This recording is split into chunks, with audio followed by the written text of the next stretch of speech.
გამოყვევით და არ გეგონოთ, რომ გასული საუკუნის ვიდეოს გაჩვენებთ. ეს მოხუცი ქალბატონი სუსანაა, სახლში გაგვიცხვება. გვერდით ეს შეფენილი მასა ნაკელია. მას ოჯახი გასათბობად იყენებს. მისაღებ ოთახში შევდივართ. ეს კარი გვერდით ბოსელია. დიახ, არ მოგესმათ, ბოსელი. ეს ოჯახი ორ მცირეწლოვან ბავშვთან ერთად ბოსელში ცხოვრობს. ძროხებთან და ქათმებთან ერთად.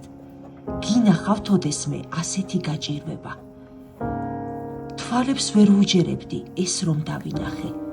და ეს ყველაფერი თბილისიდან დაახლოებით 200 კილომეტრში. ოჯახი, რომელიც კი არ ცხოვრობს, არამედ არსებობს. არ იციან, როგორ უნდა გადაურჩნენ მოახლოებულ ზამთარს. რა უნდა აჭამონ წლინახევრის პატარა გოგონას. რა უნდა ჩააცვან თავიანთ პატარა ბიჭს, რომ ზამთარში არ გაიღინოს. მათ ჩვენი დახმარება სჭირდებათ და არაფერს ითხოვენ წარმოუდგენელს.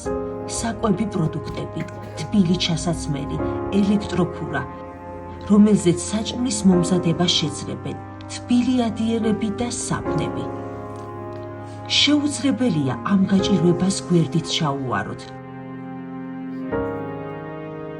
სოფელში, სადაც ფაქტობრივად სულ ზამთარია, ეს ადამიანები ჩვენი დახმარების გარეშე უბრალოდ ვერ გადარჩებიან.